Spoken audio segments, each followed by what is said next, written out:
Coucou tout le monde, je vous retrouve aujourd'hui pour continuer à vous présenter mon bilan mensuel filmographie du mois de mai.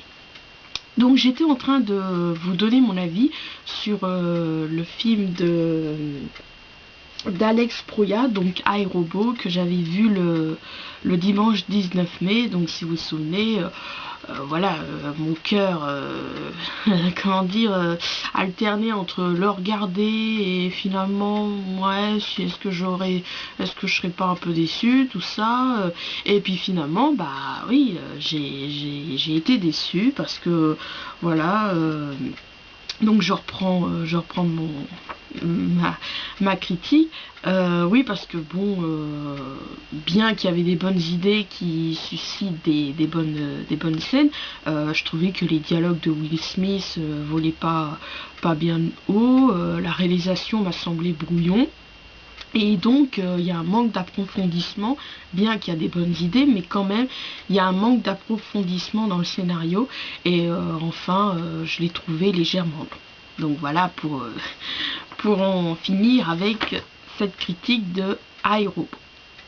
Alors ensuite, donc, toujours, vous savez, j'ai été attristée par le décès d'Artus de Pengen. Et j'avais souvenir donc qu'il jouait dans le fabuleux destin d'Amélie Poulain de Jean-Pierre Jeunet.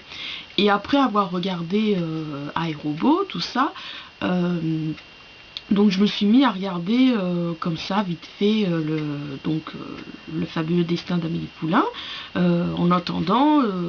Voilà, je le regarde comme s'il me donnait un avant-goût, tout ça, comme un petit apéro qu'on prend avant de manger. Et je me disais, bon bah oui, je me prévoirais de le regarder plus tard dans la semaine, puisqu'on était dimanche.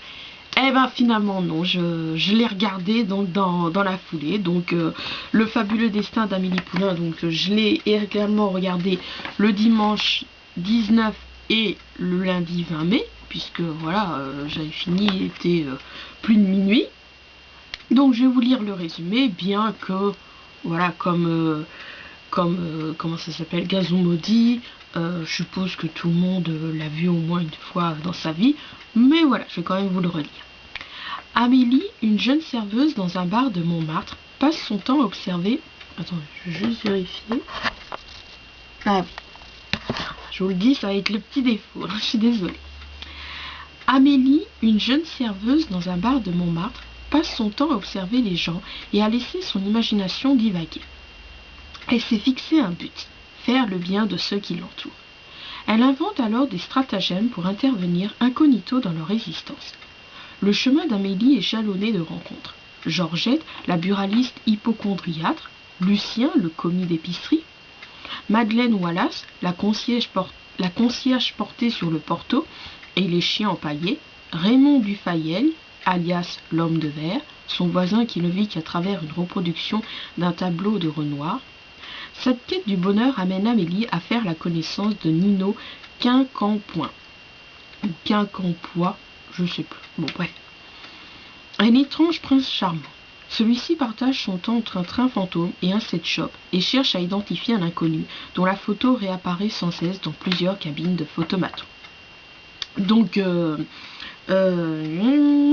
parce que je suis en train de relire ma critique rapide pour pas vous répéter encore la même chose. Donc c'est l'autre côté. Désolée. Oui, dimanche matin. Je me suis levée il y a quelques minutes. Enfin, j'ai déjeuné. Enfin bon, bref. Donc oui, pour moi, Amélie Poulain, enfin le fabuleux destin d'Amélie Poulain, pour moi c'est un bonbon qu'on savoure, mais j'avoue pas tout le temps du film, durant 1h20, car j'ai trouvé qu'après il était légèrement long, mais ça ne m'a pas empêché de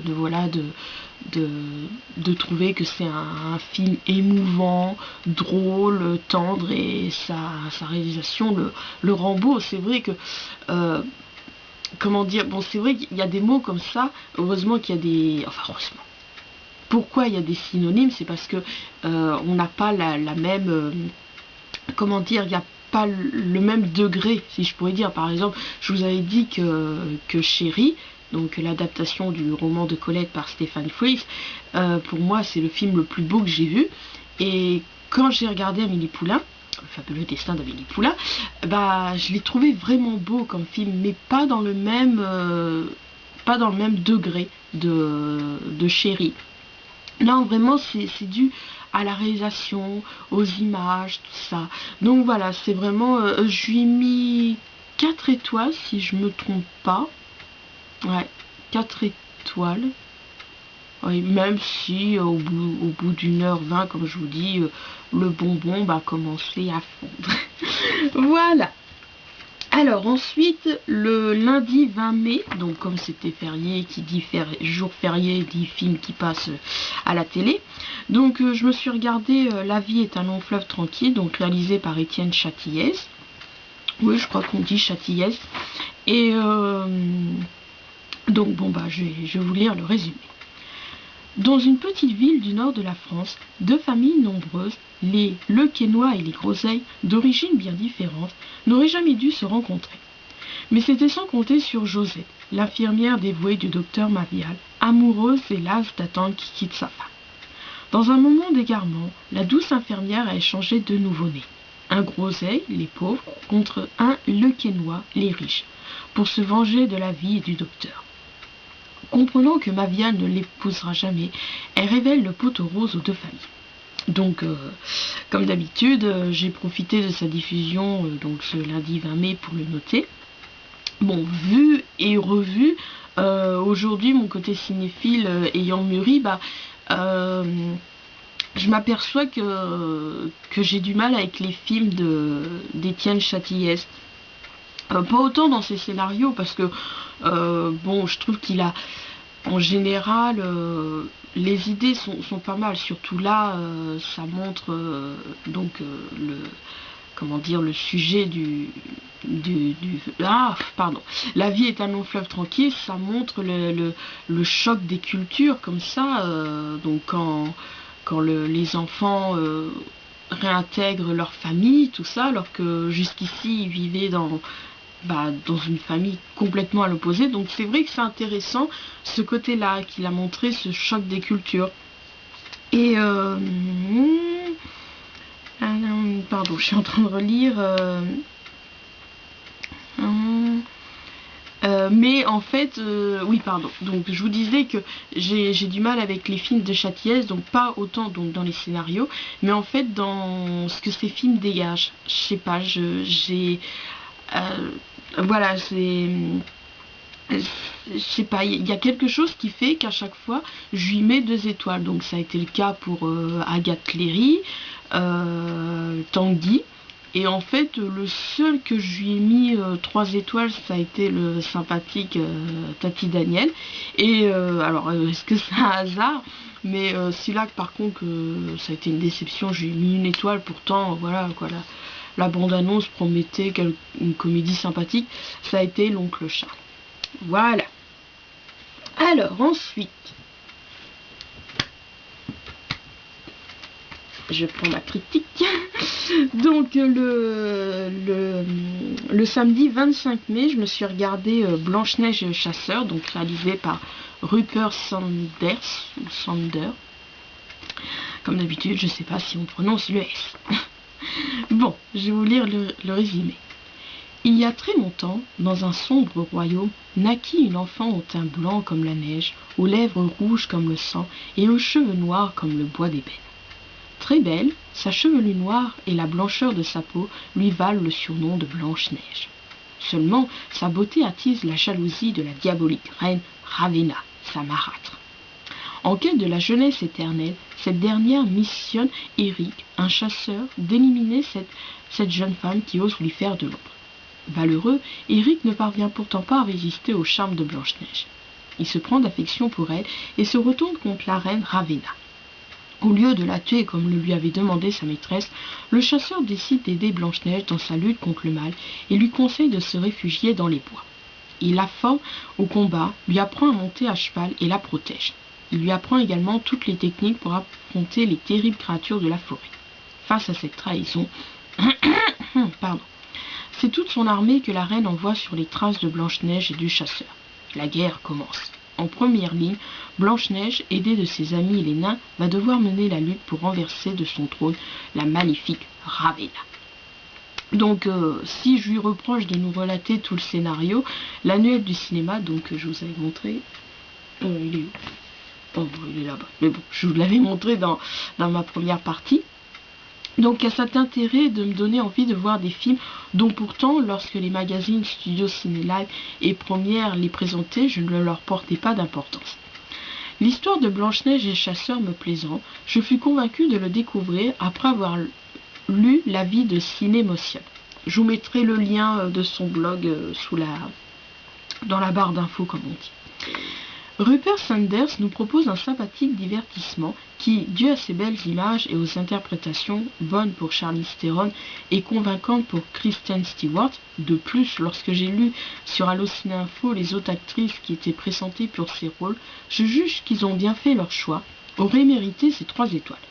Mais ce qui lui fut fatal, c'est, à mon goût bien sûr, ses légères lenteurs ainsi que ses ressemblances avec la trilogie Le Seigneur des Anneaux. Mais là où il prend un avantage par rapport au film de Peter Jackson, c'est que la bataille, qui ne se fait pas attendre, n'est pas trop longue. Bon, je vais rajouter un petit mot avant de passer à ma deuxième critique. Donc suite à cette critique, bon c'est vrai, l'auteur du blog Écran Noir aime bien quand je publie mes critiques sur mon blog. Mais je lui avais dit que des fois par manque de temps, voilà, et puis...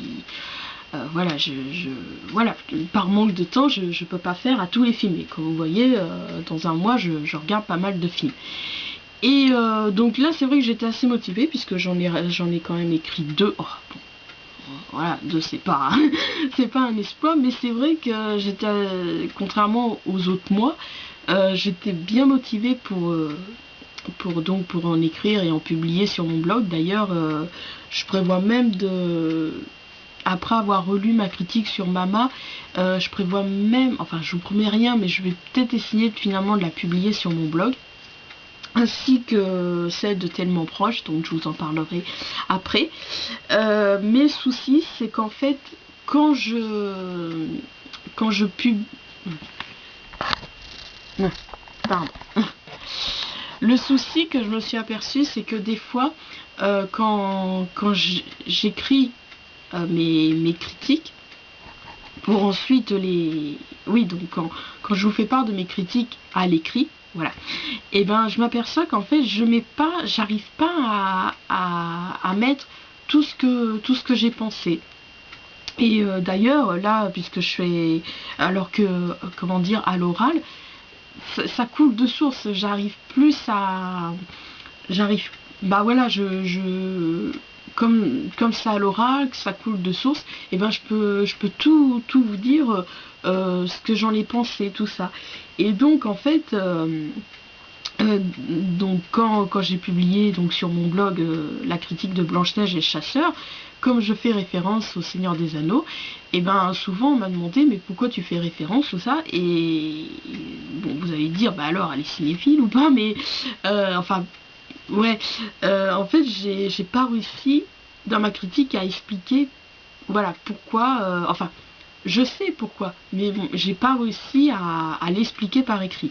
Donc c'est pour ça que je fais un petit rajout là à l'oral. Donc pourquoi je fais référence au Seigneur des Anneaux, donc même ma mère l'a remarqué, c'est parce que voilà, il y a des scènes, on avait l'impression avec ma mère de revoir le Seigneur des Anneaux à un moment donné. Bon, ceux qui n'ont pas vu Blanche-Neige et le Chasseur, je vous conseille de ne pas regarder cette vidéo, parce qu'après on va m'accuser que j'en dis trop, tout ça, que je fais des spoilers, comme on dit. Et en fait, à un moment donné, il monte une montagne enneigée, et donc il y a le chasseur, il y a les 7 nains, et voilà, on voyait le Seigneur des Anneaux, donc la communauté de l'anneau, quand il monte, je sais plus quelle montagne, tout ça. Donc voilà, après quand il y a la bataille à la fin, en fait c'est surtout ces 2 scènes là qui nous ont frappé, qu'on s'est dit oh là on dirait vraiment le Seigneur des Anneaux, tout ça. Et également donc à la bataille, à la fin, quand on voit les chevaux qui, enfin ils sont à cheval et qui, les chevaux courent sur la plage, et puis au loin on voit le château donc de Ravenna, et voilà. Et c'est vrai qu'avec ma mère, bon après voilà, je veux pas lancer une polémique, mais c'est vrai qu'on juge, enfin c'était plutôt moi qui lui en faisais part. Je disais que c'est vrai que le souci c'est ça, c'est que au moment qu'il y a un film qui a marqué, voilà, parce que comment dire, dû à son scénario, à sa façon d'avoir été réalisé. Après, voilà, c'est vrai que souvent il y a des films dans la même, enfin chaque film et chaque livre a sa touche de personnalité, mais on s'aperçoit que voilà, bah après, donc que ça ressemble. Mais après, donc quand j'ai fait des recherches sur Allo, enfin oui, que j'ai lu les secrets de tournage sur Allociné Info, je lui ai dit bah ça se comprend parce qu'en fait les studios où il y a oui voilà, les studios où ils ont été filmés ça avec le truc de fond vert, tout ça, ça a été le même que pour Le Seigneur des Anneaux entre autres. Donc voilà. Donc voilà, je vais pas retarder cette vidéo. Donc c'était pour expliquer pourquoi je faisais une référence dans ma critique au film de Peter Jackson, pour que vous compreniez, parce que bon, ceux qui me l'ont demandé après suite à mon blog, je leur explique.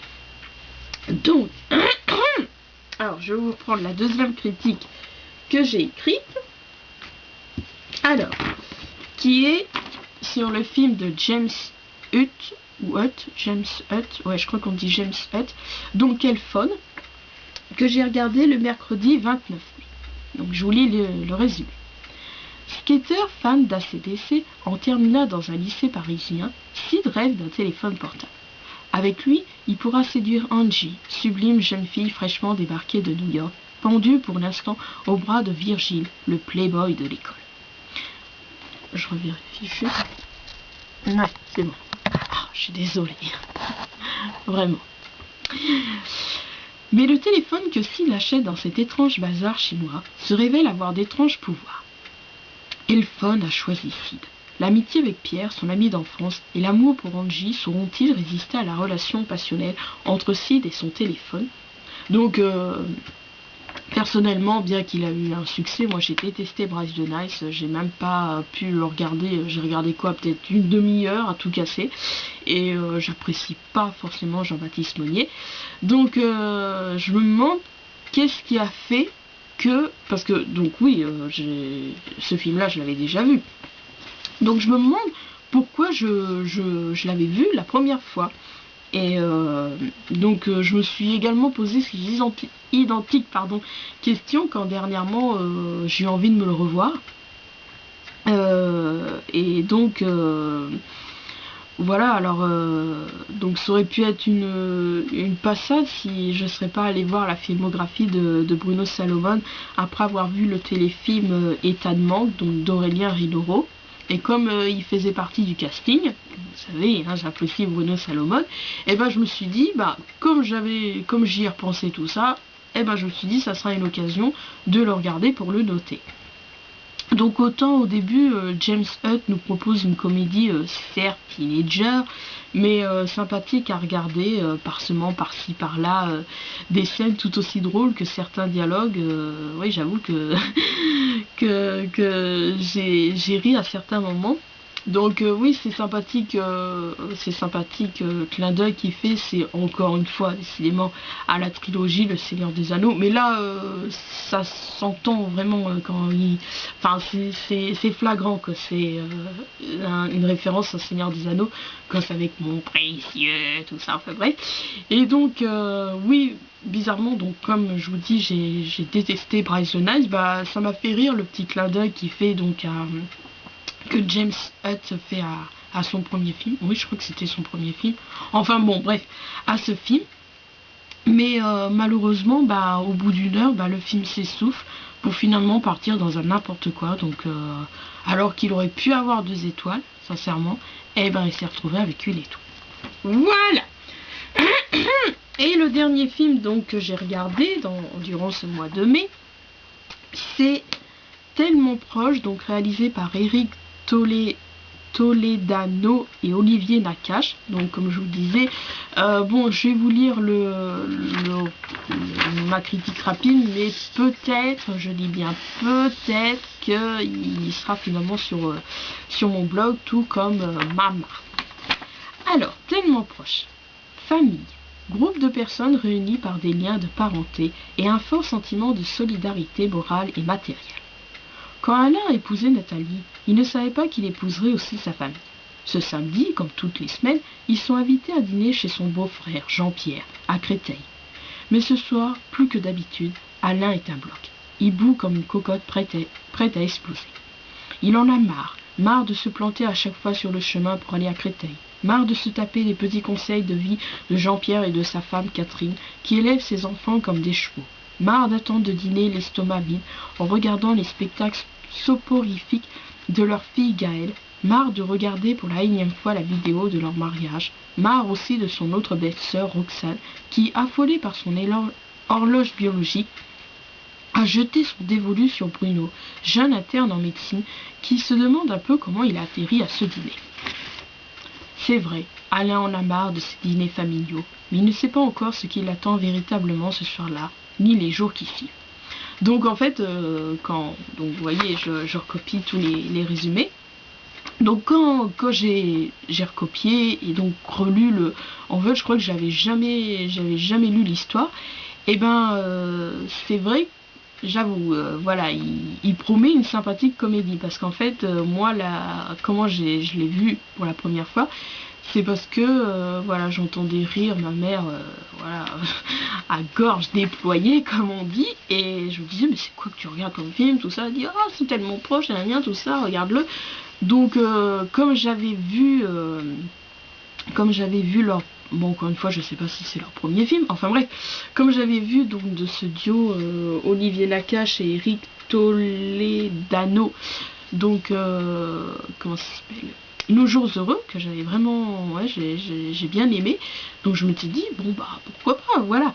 Et en fait au final j'ai été déçue, tout ça, j'avais rigolé qu'une fois, et donc vraiment j'avais un mauvais souvenir de ce film. Et donc les films, mais voilà, des fois mais encore une fois ça faisait un petit moment que je me prévoyais de le regarder, mais comme j'avais été déçue, ça me freinait, tout ça, et donc ça aurait été vraiment l'occasion de le noter. Et l'élément déclencheur qui a fait que je l'ai regardé ce vendredi 31 mai, c'est parce qu'en fait le matin, donc vous savez j'ai cours, et j'avais passé une matinée assez difficile, si je pourrais dire. Bon, on a eu maths, mais après on a eu français, donc cette fois la prof était là, enfin la formatrice, c'est pas des profs, mais voilà. Et on s'est entraîné à passer les oraux de, enfin en fait je pensais que ça allait être toute la matinée comme ça, mais en fait non, il y en avait beaucoup qui n'avaient pas encore fait leur fiche, tout ça, donc voilà, enfin bon bref. Et finalement moi comme j'avais fini, bah, elle m'a proposé de passer, de m'entraîner à passer à l'oral, donc juste devant elle. Et donc moi en fait j'ai choisi, pour la géo, j'ai choisi sur le cinéma américain. Ça a été une évidence, cinéphile que je suis, bien qu'elle juge que... Attendez. Oui, c'est bon. Bien qu'elle juge que c'est hard de prendre ça, parce que bon, j'avoue, après, une fois j'ai dit ça à ma mère, bon là, petite parenthèse, hein, j'ai dit à ma mère, j'avoue, oui, je suis cinéphile, j'aime regarder les films, mais voilà, c'est vrai que curieusement, hormis de ça, regardez, même par rapport au Festival de Cannes, bah, j'ai pas suivi. Bon après, je pense qu'en fonction de notre passion, chacun a un degré, voilà, souvent des fois, même mon père, hein, des fois il me dit, oh alors, la cinéphile, tu t'intéresses même pas au truc de Cannes, tu sais même pas qui a gagné, tout ça, enfin bref. Et donc, comme je disais à ma mère, c'est vrai que moi j'aime que regarder les films, donc voilà, j'ai un certain regard donc sur les films, donc j'avais pas, comme je vous disais, que j'avais pas quand j'ai regardé quand j'étais plus jeune.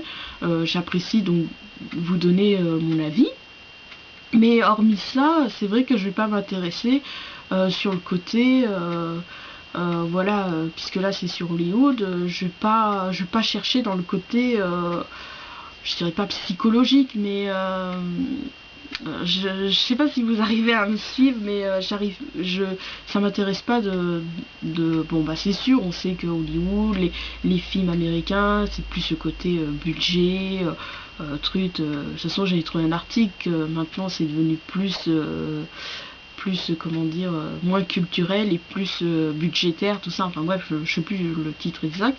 Enfin bref, donc c'est pour ça qu'elle disait que, vous voyez, ce qu'a choisi le cinéma américain, c'est hard, tout ça. Enfin, il va falloir réussir à en parler pendant 15 minutes, tout ça. Enfin bref, mais bon. Donc, mais finalement, pendant comment dire, l'entraînement, je suis pas passée sur le cinéma américain.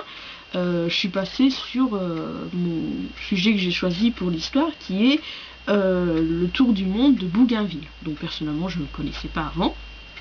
Et comme j'avais imprimé donc mes fiches, et peut-être que j'aurais passé sur le cinéma américain, parce qu'en fait, la première que je lui ai présentée, c'est sur Bougainville. Elle a dit, bon, après, peut-être qu'elle en avait marre de voir tout le monde. Enfin, c'est vrai qu'en fait, finalement, tout le monde semblait prendre le cinéma américain, mais après, j'ai l'impression qu'on l'est plus beaucoup, finalement. Et donc, elle a dit, bon, bah, allez, passer sur Bougainville. Et donc, voilà, et puis, finalement, elle m'a dit, ah, vous connaissez pas votre sujet, tout ça, enfin, bref. Donc voilà, j'avais passé vraiment une matinée difficile, tout ça. Tout ce que j'avais envie de faire, c'était me vider la tête. Mais je voulais pas prendre n'importe quel film. Parce que bon, déjà, j'ai plus beaucoup de films divertissants, comédies comme ça, que j'avais pas encore vus. Mais là, je voulais pas prendre n'importe quel film, parce que je me disais, vu mon état d'esprit, si je le regardais et que je suivais pas, ça aurait pu être fatal pour sa note. Voilà, je sais que j'ai pas encore noté comment ça s'appelle, j'allais dire Ratatouille, Chicken Run, mais voilà, si je l'aurais choisi, j'avais peur qu'en fait, vu mon état d'esprit, au lieu d'avoir, je sais pas, 5, 4 étoiles, il serait retrouvé avec 3 étoiles. Enfin, je dis un exemple. Et puis je me suis dit, bah tiens, ça va être l'occasion de regarder donc Tellement proche. Et donc en fait, je m'aperçois que je suis partagée, parce que enfin, une partie de mon cœur trouve que c'est une sympathique comédie. Juste vérifier. Non, espérant que ça va pas couper avant que, parce que j'ai vraiment presque fini. Une partie de mon cœur trouve que c'est une sympathique comédie, mais après, moi je trouve que c'est nullement à la hauteur de Nos jours heureux. Aussi, seul le duo de Joséphine Demeaux et Omar Sy, même si je juge que comme le reste du scénario, pas assez profond. Pardon. Donc, pardon. Donc, en